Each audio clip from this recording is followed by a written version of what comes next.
before I open that up for general dialogue, I'd first like to ask the mayor if she would like to add any comments on any feedback you've had from any of our past sessions or any other words you'd like to pass on to us today as we get into discussion.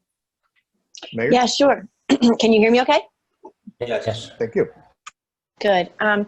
So I'm sorry I was a little late in getting on here. I'm also don't want to seem disrespectful, but I do have my phone down here in case I need to get off and excuse myself. We do have a protest going on right now. We've got another one supposed to start at 5. And what we want to make sure is that while we encourage everybody to express themselves, we encourage everybody to express themselves peacefully. And that is where we have to, I just have to monitor to make sure that everything is going okay. So I just wanted to give you that in advance. And of course, everybody is well aware of what's going on in our city, across the country, and even across the world with George Floyd and the discussions that this has brought about. And, you know, these are discussions that should have been had and should continue to be elevated. And these are topics that, you know, we can and should be talking about. So I want everybody in this group to feel free to reach out to me. At my level, you know, we can create policy that is anti-racist and rules and guidelines, laws, but, you know, the voice of the people needs to be heard as well. And across the board, we need everybody to remember that Sarasota is a welcoming place for everybody from all backgrounds, from all orientations, and from all levels. And so we, you know, need to continue to have this conversation. As far as COVID goes, the governor did just go into a different phase 2, I believe, and bars are now open at 50%. Inside seated capacity only, not at standing at the bar. And restaurants, I believe, have moved to 75% indoor capacity. And also, what was it? Theaters, movie houses, and auditoriums can function at a 50% capacity. So that's relatively new information for us. As of today, you know, the testing at UTC is closed. They opened it for a short period of time and they have closed it a couple days ago. And that's because of the protests and things that are going on. But we still have testing at Robert L. Taylor, and I would encourage everybody who hasn't been tested and wants to get tested to please go and do that. We're very lucky to have a permanent testing site. And when I say permanent, I mean as long as there's a demand for it, we'll be able to have that site. We've tested, I believe, up to over 2,100 people. The turnaround time is relatively efficient. I think it's been between 24 and 36 hours. And we will continue to test from 9 a.m. to 6 p.m. up to 300 people a day. And again, I encourage everybody who hasn't been tested and would like to be tested to go there. You don't need to have symptoms. You don't need to make an appointment. You can just show up. And if there are access or handicap issues, any ADA issues, that I can send a link to a website where they will go to you, to your home, to test you at your home. Mayor, is there a value in having, if you're asymptomatic, is there a value in getting tested just to add to the data? I think so, yeah. Yeah, I think there is value in that. Somebody asked, and I was just on another conference right before this one, and they said that they were afraid because, you know, it's where people would go to get who are sick and to be more exposed, and they're taking all the precautions there that you would take at any hospital with gloves and masks and so on and so forth. It's a very safe process, and I think there is value to get tested. And, you know, we want to have a really good indication of our community and where we are as far as our percent positive. So the overall amount tested and the number that test positive. I think right now we're at about 3.5%. And that's still, you know, while nobody should be positive and nobody should be sick and nobody should die, it is still a lower percent positive than we were having before. So, you know, I think it gives a much better indication of our community and where we are with the virus. let's see, as we all know, hurricane season has started, and just be mindful of that. We all know what to do. Be sure to be prepared. And evacuation is at a last minute resort. And what they've done, as far as I know, is that they used to have 20 square feet for each person, and now they've doubled that to 40 square feet, which is how we're going to go forward with evacuation in there. And should that have to happen? And let's all hope that it doesn't have to happen. Our small business loan program, grant program, has been great. We received 411 applications, and 175 have passed the initial eligibility review. We've issued 69 checks to 69 businesses, obviously, for a total of $313,611.57, or approximately $4,500 each. And we will have issued less than half of the money that we have set aside. We have set aside $2.2 million. So we encourage businesses to continue. You haven't submitted an application thinking that you didn't have it in 2 or 3 days and it's closed. It's not closed. Please submit your applications. We have them in Spanish, and we have them online, and we have them in paper. So if you know businesses that haven't applied, and because for whatever reason, please encourage them to apply. The City Commission, I'm rambling on here, sorry. The City Commission passed a resolution, and we are going to seek direct funding from the federal government. The CARES Act, the first CARES Act, only 36 cities received direct funding, and we still haven't received any funding yet. So it goes through the channels to the state and the county, and then gets distributed to the cities. And so we're looking for the CARES Act 2 to actually municipalities to receive that direct funding. So that was one of the big initiatives of our Monday meeting. And so hopefully when if that happens and comes through, then we will be able to get money faster to be able to help businesses and continue to help those in our community that need help in whatever form it may be. Have we asked for a specific amount? Say that one more time. Have we asked for a specific amount? Yes, what the Florida League and National League of Cities are asking for is $500 billion, and then half of that would be for counties, and then the other half for cities. So we'll see how that happens. But once we get that resolution all written up and signed and passed, we will send it, of course, to all of our representatives.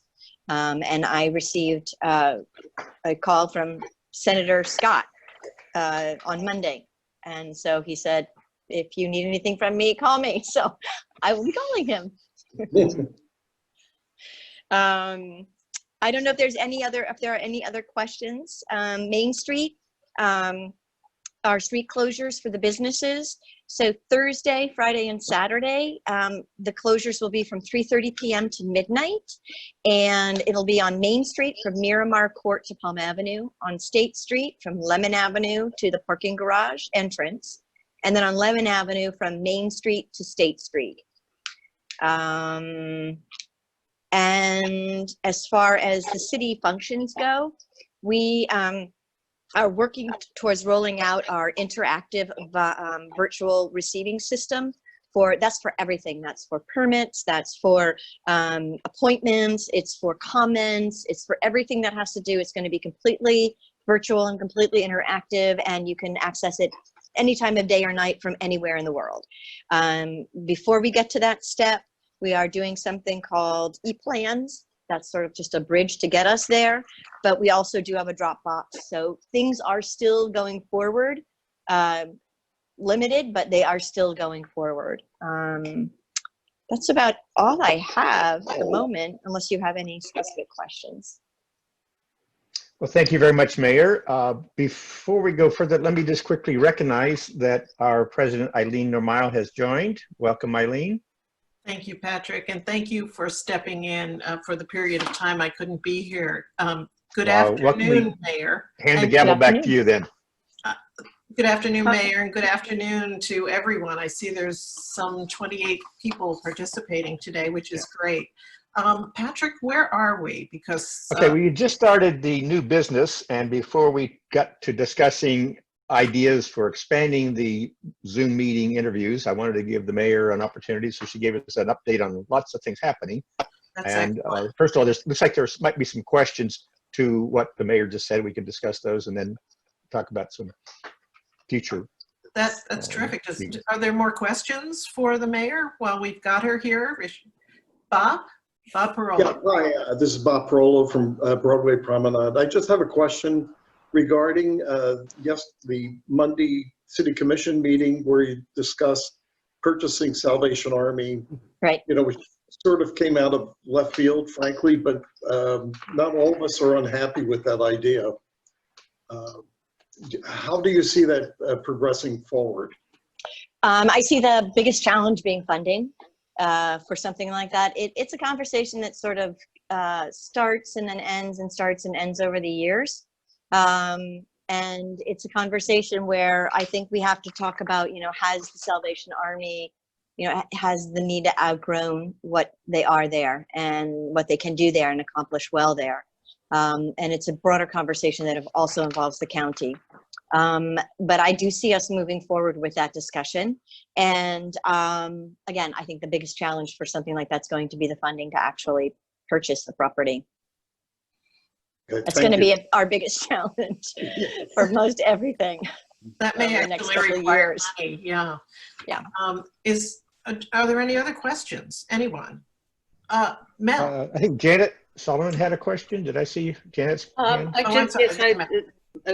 I was curious about the Salvation Army as well, but I also just want to confirm that the fireworks celebration for July 4th is canceled. Is that correct?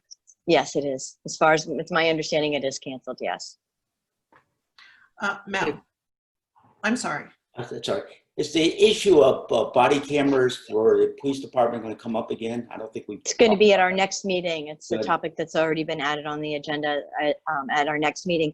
And I can share with you all that when we knew that we were going to have a budget shortfall, we were looking where we could use some of the money. And the body cams, we had set aside, $500,000 for body cams.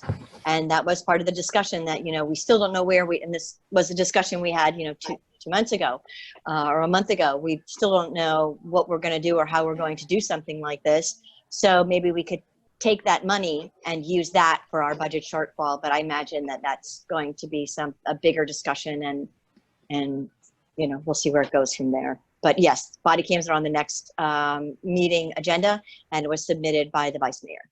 Good. Thank you. Thank you. Other questions? Anyone? Hi, this is Elka Landfar. I'm at Bay Plaza, and I think I hear some protesters down here on the bayfront. Yes, you do. Yes, you do. Can you look out your window and tell me if they're being peaceful? Let me go to the window. I can give you the report from Main Street that they came past here about 5 minutes ago. Let me I go to can the see window. Police cars outside of Bay Plaza. They were very peaceful coming down Main Street. They walked out on 41. They are down here on Gulfstream Avenue. Can you see them? Yep. They're walking in the rain. Wow. That's Yep. impressive. Yep, A lot yep. of yellows. And there's another protest at 5, and this one is going to meet up with the one at 5. It's going to be in front of City Hall. We hope everybody continues to share their messages and has their voice heard, and we need that. But we also need it to be peaceful so that the message comes through loud and clear. Yes, our hats go off to the police department. Last Yes. night, we were looking Absolutely. down. The protesters were in the intersection in front of Marina Jack, and they held up the intersection for about 5 or 7 minutes. And then something strange happened. All of a sudden, I lost Elka. People clapped and cheered. And then they started walking to the next intersection over. in Eileen, front can of- you hear me? I can hear you. I can hear I Elka can. as well. I could not hear Elka there for a minute. Can you hear me? No? I don't think she's hearing you. We can hear you, Elka. You I'm can- sorry, Elka, I could not hear you.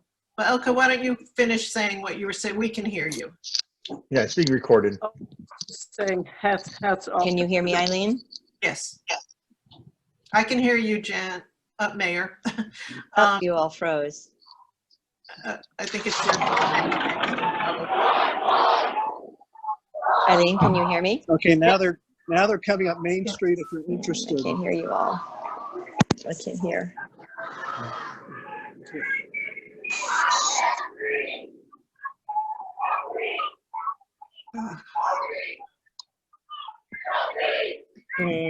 I can't hear you all. All right, Clark, can we mute you for here and we go on with the discussion? Okay. Let's, until the mayor can hear us again, the beauty of Zoom is that sometimes it works. You just came through, Eileen, but I can't. Okay. Can you hear me? Videos are frozen, but I can hear you now. Okay, that's great. Mayor, can you, I understand that Commissioner Shaw is in the hospital. I wonder if you have any update as to whether he's been released or? I feel a little uncomfortable sharing any information about him. All right, well, we wish him the best and we'll be sending him our best regards. Are there any other questions for the mayor? Well, all right. Eileen, Tristan, did you have a question? yeah, Eileen. Yes. Jen. Yes. The prep board has not met since the start of the coronavirus. I noticed that the planning commission was going to be meeting. Are you going to open up any of the other advisory boards and have more Zoom meetings at least? We're going to try to. I know we need to meet with the Public Art Committee. That was a result of Monday's meeting as well, was we wanted to engage the Public Art Committee on, the location of the complexus and the sailor statue on conditional surrender. I believe that not only the planning board, but another advisory board is, maybe it's the Board of Adjustment needs to meet as well. But I think that the attorney is looking into how we can get that done virtually for our other advisory boards. Thank you. Any other questions? I had a quick question. I'm sorry. Is that Kristen? Yeah. Yes, please. Yeah. Mayor, is there any information about the unemployment situation? There's still some people that haven't received their unemployment yet. Yes, I'm sure there are a lot of people that haven't received their unemployment yet or even been successful with the application. I can tell you that that is not anything that the city actually has any authority or power over. But what I can tell you is that every time I get emails about it, I send them to the state legislatures. In particular, Margaret Good has been very, very responsive, and some of the others as well. So I would encourage you to reach out to your state representatives. They're really the ones who will have the ability to look into that and respond back to you. So that's what I would encourage you to do. Okay, thank you.